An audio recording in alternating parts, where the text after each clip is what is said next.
রাজধানী উন্নয়ন কর্তৃপক্ষ রাজুকের পরিচালক মোবারক হোসেন ও তার স্ত্রী শাহানা পারভিনের বিরুদ্ধে আলাদা মামলা করেছে দুর্নীতি দমন কমিশন। বুধবার সংস্থার সহকারী পরিচালক আসিফ আল মাহমুদ বাদী হয়ে মামলা দুটি দায়ের করেন। মামলার এজাহারে বলা হয়, মোবারক হোসেনের দাখিল করা বিবরণী অনুযায়ী তার সম্পদের পরিমাণ 41,46,845 টাকা। তিনি জ্ঞাত আয়ের উৎসের সঙ্গে অসঙ্গতিপূর্ণ সম্পদ অর্জন করেছেন বলে মামলার এজাহারে উল্লেখ করা হয়েছে। অপর মামলার এজাহারে বলা হয়, মোবারক হোসেনের সঙ্গে যোগসাজশে 1,58,73,152 টাকার জ্ঞাত আয় বহির্ভূত সম্পদ অর্জন করেছেন শাহানা পারভিন। মামলা তদন্তকালে অন্য কারো সংশ্লিষ্টতা পেলে তাদের নামও দুই মামলায় অন্তর্ভুক্ত করা হবে, এজাহারে এমন উল্লেখ করা হয়েছে। রাজুকের একজন পরিচালকের বিরুদ্ধে অনুসন্ধান হয়ে প্রাথমিক প্রমাণ পাওয়া গেছে, তাই তার বিরুদ্ধে মামলা হয়েছে। এবং তার বিরুদ্ধেও তার ওয়াইফের বিরুদ্ধেও। ওয়াইফ আসলে হাউস ওয়াইফ, তার কোনো ইনকাম নেই। তারপর সম্পদ কেন বাড়লো এখন তদন্ত করে দেখা হবে। তদন্ত যদি দেখা যায় যে ঘটনা সত্য প্রমাণ হয়ে গেল, তাহলে আমরা চার্জশিট দেবো। আর তদন্ত করে যদি দেখা যায় যে প্রমাণ হয় না, তো সব অব্যাহতি পাবে। মাতারবাড়িতে ভূমি অধিগ্রহণের 20 কোটি টাকা আত্মসাতের মামলায় কক্সবাজারের সাবেক ডিসি রুহুল আমিনের বিরুদ্ধে সই জালিয়াতির অভিযোগ উঠেছে। বলা হচ্ছে, এজাহার থেকে নিজের নাম মুছে দিয়েছেন তিনি, আর এই কাজে তাকে সহায়তা করেছেন তখনকার জেলা জজ সাদিকুল ইসলাম তালুকদার। সোমবার মামলার তদন্ত কর্মকর্তা রিয়াজউদ্দিনের দেয়া প্রতিবেদনে এসব তথ্য উঠে এসেছে। এতে প্রধান আসামি রুহুল আমিনের সহযোগী হিসেবে সাদিকুল সহ 4 জনের নাম উল্লেখ করা হয়েছে। অন্য অভিযুক্তরা হলেন বাদীর আইনজীবী মুস্তাক আহমেদ চৌধুরী, জেলা প্রশাসক কার্যালয়ের নাজির স্বপন কান্তি পাল এবং জেলা ও দায়রা জজ আদালতের স্টেনোগ্রাফার জাফর আহমেদ। 2014 সালের 19 নভেম্বর মাতারবাড়ি তাপবিদ্যুৎ কেন্দ্র নির্মাণে ভূমি অধিগ্রহণের প্রায় 20 কোটি টাকা আত্মসাতের অভিযোগে রুহুল আমিনকে প্রধান আসামি করে 28 জনের বিরুদ্ধে মামলা করেন মাতারবাড়ির বাসিন্দা AKM কায়সারুল ইসলাম চৌধুরী। মামলাটি আমলে নিয়ে দুদককে তদন্তের নির্দেশ দেয় আদালত। সেই মামলার তদন্ত শেষে সোমবার আদালতে 5 জনের বিরুদ্ধে প্রতিবেদন দেয় দুদক।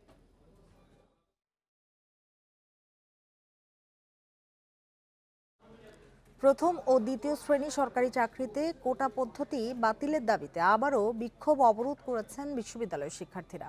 বিকেলে রাজধানীর শাহবাগ মোড়, ঢাকা আরিচা সহ বিভিন্ন মহাসড়ক অবরোধ করে বিক্ষোভ করেন তারা। দাবি আদায় না হলে আরও কঠোর কর্মসূচি দেওয়ার ঘোষণা দিয়েছে শিক্ষার্থীরা। সরকারি চাকরিতে 30% মুক্তিযোদ্ধা কোটা বাতিলের দাবিতে আবারও রাজপথে শিক্ষার্থীরা। এর আগে আন্দোলনের মুখে 2018 সালের অক্টোবরে প্রথম ও দ্বিতীয় শ্রেণীর চাকরিতে কোটা বাতিল হয়। গত 5 জুন হাইকোর্টের রায়ে সেই কোটা পদ্ধতি পুনর্বহাল হয়। চেম্বার আদালতও হাইকোর্টের রায় বহাল রাখায় আবারও আন্দোলনে নামে শিক্ষার্থীরা। বুধবার দুপুরে ঢাকা বিশ্ববিদ্যালয়ের কেন্দ্রীয় গ্রন্থাগারের সামনে থেকে বিক্ষোভ মিছিল করেন শিক্ষার্থীরা। মিছিলটি পুরো ক্যাম্পাস প্রদক্ষিণ করে। পরে শাহবাগ মোড় 1.5 ঘন্টা অবরুদ্ধ করে রাখে শিক্ষার্থীরা। বেকারত্ব তো এমনি অনেক বেশি, যদি কোটা থাকে তাহলে বেকারত্ব আরো বেড়ে যাবে। আমাদের ছাত্র সমাজকে ভীষণভাবে ক্ষতিগ্রস্ত করে। শিক্ষার্থীরা বলছে, একটি কমিশন গঠনের মাধ্যমে পিছিয়ে পড়া জনগোষ্ঠীর জন্য যৌক্তিক কোটা রাখা যাবে। তবে কোটার ভিত্তিতে নিয়োগের পর যেসব আসন শূন্য থাকবে সেগুলো মেধা তালিকা থেকে পূরণ করতে হবে। সর্বোচ্চ 10% দেওয়া যাবে, কিন্তু 30% সম্পূর্ণ অন্যায়। বাংলাদেশে বা উন্নত সাবেক দেশে হচ্ছে, এখনো কেন আসলে কোটা বাধা থাকবে? একই দাবিতে ঢাকা আরিচা মহাসড়ক 2 ঘন্টা অবরোধ করে রাখে জাহাঙ্গীরনগর বিশ্ববিদ্যালয়ের শিক্ষার্থীরা। এছাড়া বরিশাল বিশ্ববিদ্যালয়ের শিক্ষার্থীরা 2 ঘন্টা ঢাকা কুয়াকাটা সড়ক অবরোধ করে বিক্ষোভ করে। চট্টগ্রাম বিশ্ববিদ্যালয়ের শিক্ষার্থীরা চট্টগ্রাম রাঙামাটি সড়ক অবরুদ্ধ করে 2 ঘন্টা বিক্ষোভ করে। যতক্ষণ পর্যন্ত দাবি মানা না হবে শিক্ষার্থীরা রাস্তায় থাকবে। মূলত 2018 সালে যে কোটা সংস্কার পরিপত্র দাখিল হয়েছিল সেইটা পুনর্বহাল রাখার জন্য আমরা আন্দোলন করছি। বৃহস্পতিবার আপিল বিভাগের পূর্ণাঙ্গ বেঞ্চে কোটা পদ্ধতি নিয়ে শুনানি হবে। নূরে আলম, ইন্ডিপেন্ডেন্ট নিউজ, ঢাকা। এদিকে একই দাবিতে সড়ক অবরোধ সহ বিভিন্ন কর্মসূচি পালন করেছেন শিক্ষার্থীরা। সকালে বরিশাল বিশ্ববিদ্যালয়ের শিক্ষার্থীরা 2 ঘন্টা ঢাকা কুয়াকাটা সড়ক অবরোধ করে বিক্ষোভ করে। দাবি না মানলে কঠোর আন্দোলনের হুঁশিয়ারি দেন তারা। এর আগে প্রশাসনিক ভবনের সামনে বিক্ষোভ করেন শিক্ষার্থীরা। চট্টগ্রাম বিশ্ববিদ্যালয় শহীদ মিনার প্রাঙ্গণে অবস্থান নেন বিশ্ববিদ্যালয়ের শিক্ষার্থীরা। পরে চট্টগ্রাম রাঙামাটি সড়কের হাটহাজারী অংশ অবরোধ করে বিক্ষোভ করেন তারা। 1 ঘন্টার অবরোধে যান চলাচল বন্ধ হয়ে দুর্ভোগে পড়েন যাত্রীরা। এছাড়া ঢাকা রিচা মহাসড়ক অবরোধ করে বিক্ষোভ করেন জাহাঙ্গীরনগর বিশ্ববিদ্যালয়ের শিক্ষার্থীরা। এছাড়া অন্য বিশ্ববিদ্যালয়েরও আন্দোলন কর্মসূচি পালিত হয়েছে।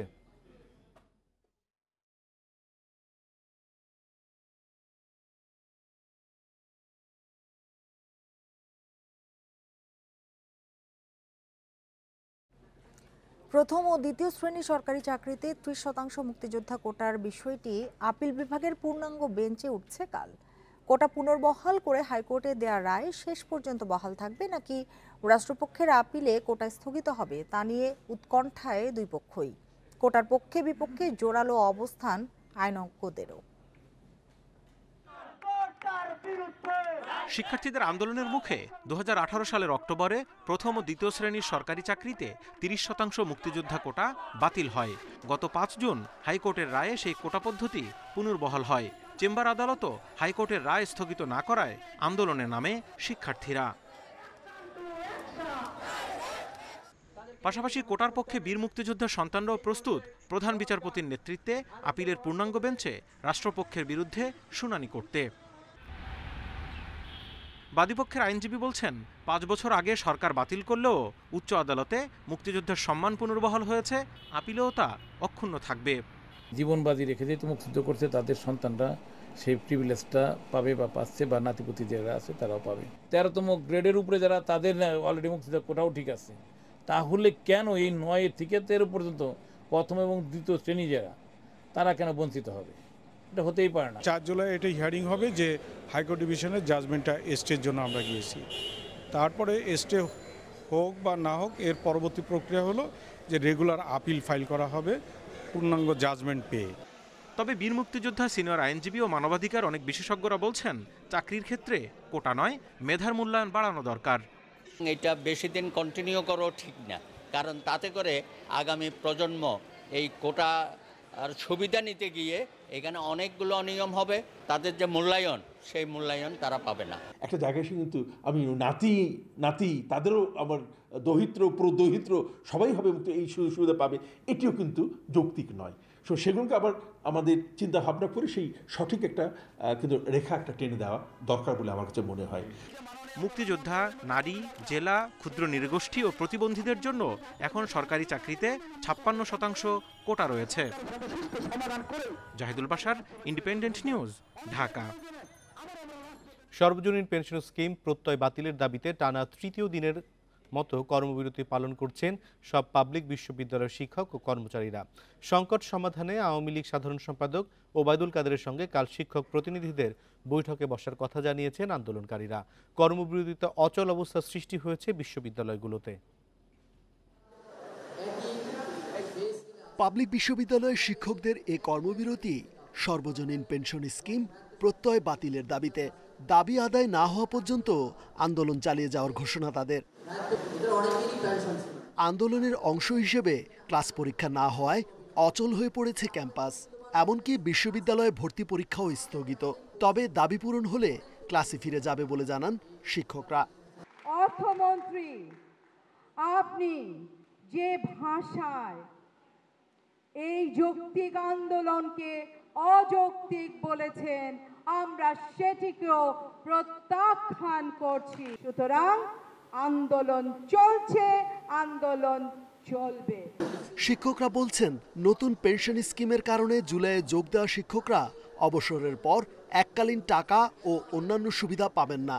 কর্মবিরতি ইস্যুতে শিক্ষার্থীদের সেশন জটের আশঙ্কা নিয়ে জানিয়ে তারা বলছেন, দাবি আদায় হলে অতিরিক্ত ক্লাস নিয়ে ক্ষতি পুষিয়ে দেওয়া হবে। আন্দোলন চালিয়ে যাচ্ছি, আমাদের দাবি আদায় না হওয়া পর্যন্ত আমাদের আন্দোলন চলবে। আমাদের আন্দোলনগুলো কি, প্রত্যয় স্কিম প্রত্যাহার করতে হবে। 2 নম্বর হলো যে আমাদের যে সুপার গেটটি 2015 সালে আমাদের দেওয়ার কথা ছিল, সে সিদ্ধান্ত হয়েছে, সেটা দিতে হবে। আর আমরা স্বতন্ত্র বেতন স্কেল চাচ্ছি। যদি প্রত্যয় স্কিম প্রত্যাহার করে স্বতন্ত্র বেতন স্কেল করা হয়, তাহলে তো এক জায়গায় চলে আসতো, দুইটা মিলে। জাহাঙ্গীরনগর, চট্টগ্রাম, রাজশাহী সহ সব পাবলিক বিশ্ববিদ্যালয়ের শিক্ষক কর্মচারীরাই কর্মবিরতি পালন করছেন। 13 মার্চ বিশ্ববিদ্যালয় শিক্ষকদের পেনশন প্রত্যয় স্কিমে আনার প্রজ্ঞাপন জারির পর থেকেই প্রতিবাদ জানিয়ে আসছে শিক্ষকরা। রিজওয়ানুল হক, ইন্ডিপেন্ডেন্ট নিউজ, ঢাকা। C&F এজেন্টদের আন্দোলনে স্থবির ঢাকা কাস্টমস হাউসের কুরিয়ার কার্যক্রম। এক্সপ্রেস বিধিমালা বাতিলের দাবিতে দুপুরে ঢাকা কাস্টমস হাউসে বিক্ষোভ সমাবেশ ও মিছিল করেছে শতাধিক এজেন্ট। দাবি আদায়ে লাগাতার কর্মসূচি পালনের ঘোষণা দিয়েছেন C&F নেতারা। বিদেশি পণ্যের বড় একটি অংশ আমদানি হয় বিমানবন্দর দিয়ে। পরিমাণ বেশি হলে তা আসে কাস্টমসের কার্গো শাখার মাধ্যমে, অল্প হলে আসে কুরিয়ারের মাধ্যমে।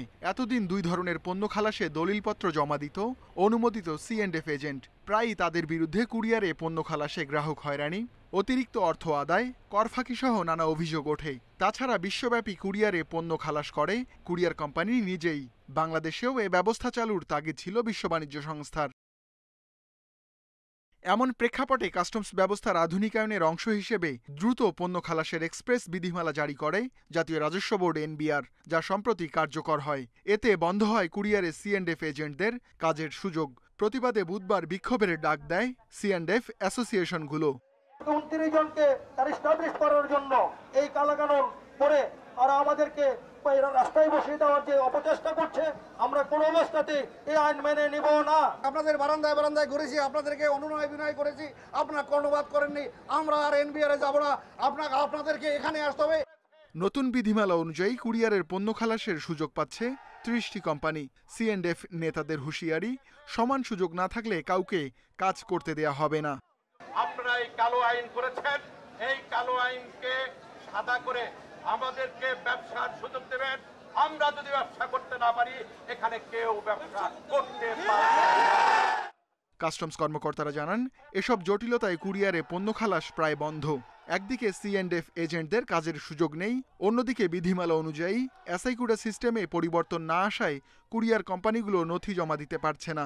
ঢাকা কাস্টমস হাউসের হিসাবে কুরিয়ারে দিনে 2000-এর বেশি চালান খালাস হয়। Ruhul Amin, independent News, Dhaka. 2035 সালের মধ্যে দেশে হাইড্রোজেন জ্বালানির পরীক্ষামূলক ব্যবহার সম্ভব হবে বলে জানিয়েছেন প্রধানমন্ত্রী শেখ হাসিনা। বিকেলে সংসদ অধিবেশনে প্রধানমন্ত্রীর নির্ধারিত প্রশ্নোত্তর পর্বে একথা জানানো হয়। প্রধানমন্ত্রী আরেক প্রশ্নের উত্তরে জানান, ধনী গরিব নির্বিশেষে সবার জন্য সমতার ভিত্তিতে সুবিচার নিশ্চিত করা সহ বিচার ব্যবস্থার উন্নয়নে সরকার বদ্ধপরিকর। বলেন, সরকার বিচার প্রার্থী জনগণের ভোগান্তি লাঘবে সঠিক বিচারের নিশ্চয়তা দেয়া এবং দেশে আইনের শাসন প্রতিষ্ঠায় নিরলসভাবে কাজ করে যাচ্ছে। আশ্রম প্রকল্প প্রসঙ্গে এক প্রশ্নের জবাবে সংসদ নেতা বলেন, ঢাকা, ময়মনসিংহ, সিলেট, খুলনা ও রাজশাহী এই 5টি বিভাগ এখন সম্পূর্ণভাবে ভূমিহীন ও গৃহহীন মুক্ত। এসব অঞ্চলে জেলা, উপজেলা ও বিভাগে কোনো ভূমিহীন গৃহহীন মানুষ নেই বলেও জানান প্রধানমন্ত্রী। টানা বৃষ্টি ও উজানের পাহাড়ি ঢল অব্যাহত থাকায় সিলেটের বন্যা পরিস্থিতির অবনতি হয়েছে। তৃতীয় দফার বন্যায় প্লাবিত হয়েছে জেলার 97 ইউনিয়নের 1176 গ্রাম, পানিবন্দী 7 লাখ মানুষ। এছাড়া সুনামগঞ্জ, মৌলভীবাজার, নেত্রকোনা, ফেনী, শেরপুর ও খাগড়াছড়িতে বন্যায় দুর্ভোগ পোহাচ্ছেন কয়েক লাখ মানুষ। তৃতীয় দফা বন্যায় সিলেটের সীমান্তবর্তী উপজেলা কোম্পানীগঞ্জ, কানাইঘাট, গোয়াইনঘাট ও জকিগঞ্জের নিম্নাঞ্চল প্লাবিত হয়েছে। পানিবন্দী হয়ে দুর্ভোগে জেলার 7 লাখ মানুষ। পানি বিপদসীমার উপর দিয়ে তালতলা পয়েন্টে অনেক বন্যা, খুবই অবস্থা খুবই খারাপ সিলেটের। বৃষ্টিপাত না হওয়ায় সুনামগঞ্জের 4 জেলায় বন্যা পরিস্থিতি অপরিবর্তিত রয়েছে। তবে এখনও পানিবন্দী 5 লাখ মানুষ। 63টি আশ্রয় কেন্দ্রে প্রায় 1700 মানুষ আশ্রয় নিয়েছেন। সারাদিন বইয়া থেকে একবারে কুদ্দুর পার হয়েছে, আরেকজন ইয়া দিয়া 50 টাকা দিয়া, এরকম কষ্টের মাঝে আছি। সুনামগঞ্জ উজানে ভারী থেকে অতি ভারী বৃষ্টিপাতের পূর্বাভাস রয়েছে এবং এটি আগামী 5 তারিখ পর্যন্ত কন্টিনিউ হতে পারে। সেক্ষেত্রে এবার নদীর পানি বৃদ্ধি পেতে পারে। তবে যেহেতু এখন আমাদের পানি লেভেল মাত্র 4 সেন্টিমিটার উপরে, তবে উজানে পানি বৃষ্টিপাত হলেও সেক্ষেত্রে পানি নদী বাড়তে পারে। মৌলভীবাজারের কুশিয়ার মনু নদীর পানি বৃদ্ধি পেয়েছে। রাজনগর ও সদর উপজেলার 20টি গ্রাম পানির নিচে। এছাড়া ফেনীর মুহুরী ও কুহা নদীর বাঁধের 5টি স্থান দিয়ে পানি ঢুকে প্লাবিত হয়েছে 15 গ্রাম। মানুষরা নাবে। আর দ্বিতীয় নম্বর বিষয় হলো আশ্রয় কেন্দ্রের যার ঘর বাড়ির মধ্যে অনেক পানি, পানিবনির দিক দিয়ে মানুষের অনেক কষ্ট। আশ্রয়কেন্দ্র থেকে যাওয়া শুরু হচ্ছিল, তখন আবার বাড়ি যাওয়ার কারণে আবার মানুষ আশ্রয়কেন্দ্রতে আসা শুরু হচ্ছে। নেত্রকোনায় উদ্বাখালী নদীর পানি বিপদসীমার উপর প্রবাহিত হওয়ায় কলমাকান্দার 8টি ইউনিয়নে পানি ঢুকেছে। এছাড়া শেরপুরে পাহাড়ি ঢলে প্লাবিত হয়েছে 30 গ্রাম। পাহাড়ের ঢলে বৃষ্টির পানি আমরা মাঠ টাট সব তুলেছে, রাস্তাঘাট এটা সব তল, মানে আমরা বাড়ি ঘরটাকে বাড়িতে পারি না। এদিকে খাগড়াছড়ির দিঘিনালার মিরুং ইউনিয়নের 20টি গ্রাম এখনো পানিবন্দী। Tanzil Hasnat, Independent News. কক্সবাজারের উখিয়ার রোহিঙ্গা ক্যাম্পে পাহাড় ধসে 2 জনের মৃত্যু হয়েছে। ভোরে উখিয়ার 8 ও 11 নম্বর ক্যাম্পে এই ঘটনা ঘটে। উখিয়া থানার ওসি শামীম হোসেন পাহাড় ধসে মারা যাওয়ার বিষয়টি নিশ্চিত করেছেন। জেলা প্রশাসক শাহিন ইমরান জানান, 1 সপ্তাহ ধরে কক্সবাজারে ভারী বৃষ্টিপাত হওয়ায় পাহাড় ধসের ঝুঁকি বেড়েছে। ঝুঁকিতে থাকা লোকদের নিরাপদ স্থানে সরে যেতে প্রশাসনের পক্ষ থেকে মাইকিং করা হয়েছে। এর আগে 19 জুন উখিয়া ক্যাম্পে আলাদা পাহাড় ধসে 10 জনের মৃত্যু হয়।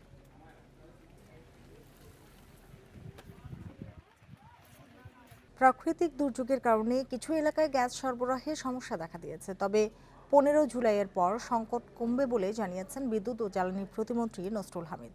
রাজধানীর বঙ্গবন্ধু আন্তর্জাতিক সম্মেলন কেন্দ্রে ব্লু ইকোনমি নিয়ে আন্তর্জাতিক সম্মেলনে সাংবাদিকদের প্রশ্নের জবাবে একথা বলেন তিনি। সম্মেলনে পরিকল্পনা মন্ত্রী বলেন, সমুদ্র অর্থনীতির সম্ভাবনা কাজে লাগাতে বাংলাদেশকে দেশি বিদেশি প্রতিষ্ঠানের সঙ্গে অংশীদারিত্ব জোরদার করতে হবে, কারণ এখানে শুধু বড় অঙ্কের বিনিয়োগ নয়, উন্নত কারিগরি জ্ঞান ও অভিজ্ঞতা বিনিময়ও গুরুত্বপূর্ণ। এ সময় বলা হয়, দেশের উপকূলীয় এলাকায় 3 কোটির বেশি মানুষ বাস করে, তাই দারিদ্র্য বিমোচনে বড় ভূমিকা রাখতে পারে সমুদ্র সীমা। জানানো হয়, সমুদ্র অর্থনীতি বাংলাদেশকে প্রতি বছর $620 কোটি যোগান দেয়।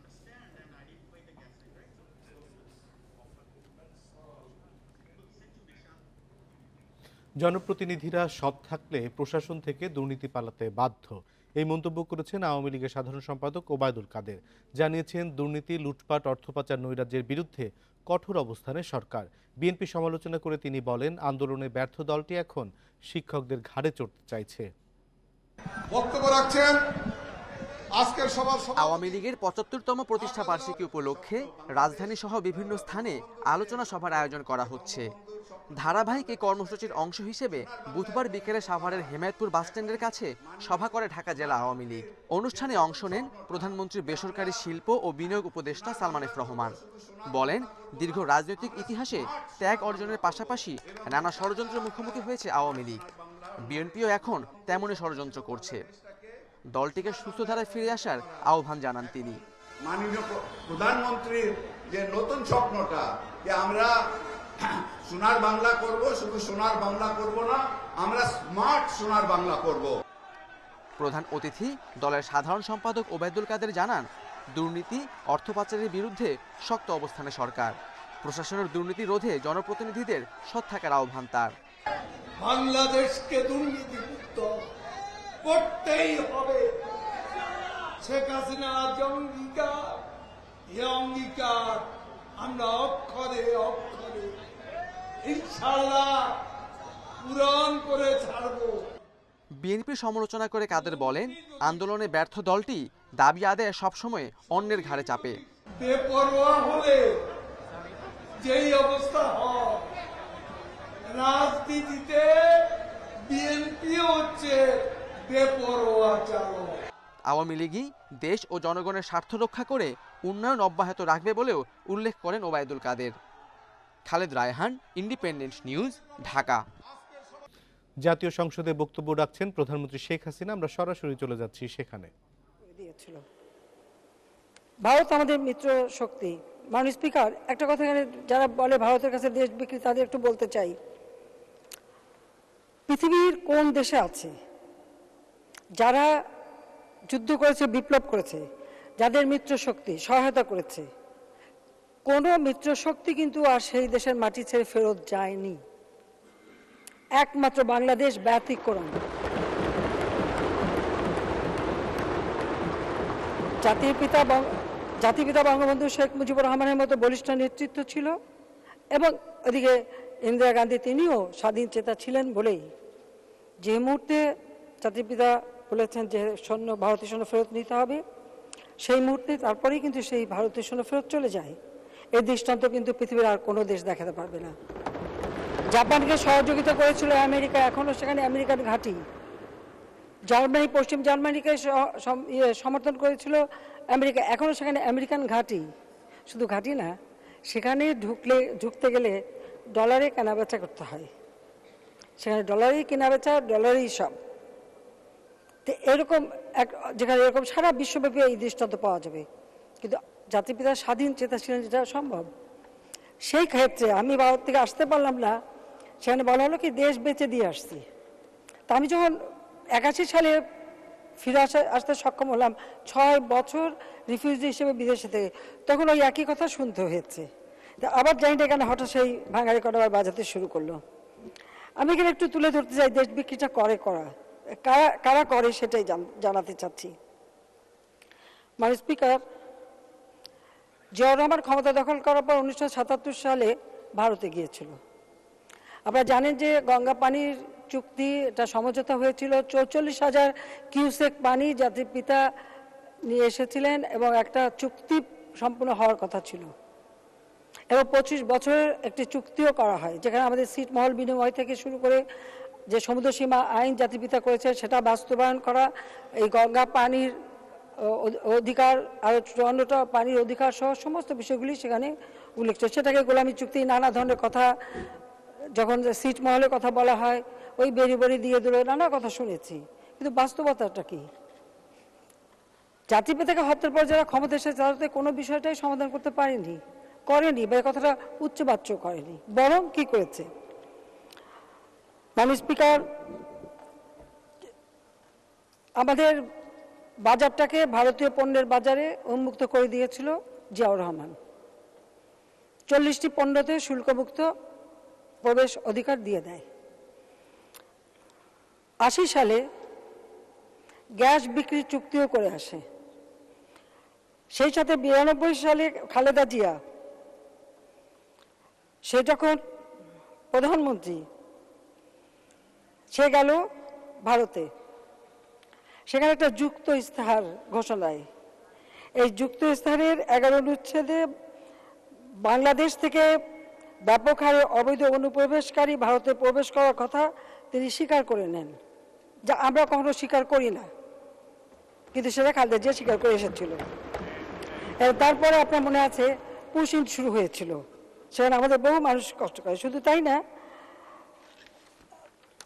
যুক্ত ইস্তেহারের 11 অনুচ্ছেদ প্রত্যাহারের জন্য আমরা এই সংসদে দাবিও তুলেছিলাম, কিন্তু তাতে কর্ণপাত করেনি। আর জিয়াউর রহমান যেমন সেখানে পানিও ছেড়ে দিয়ে আসে, পানির কথা বলেও নি, সেখানে পানির কোনো চুক্তিও করতে পারেনি গঙ্গা পানির কথা।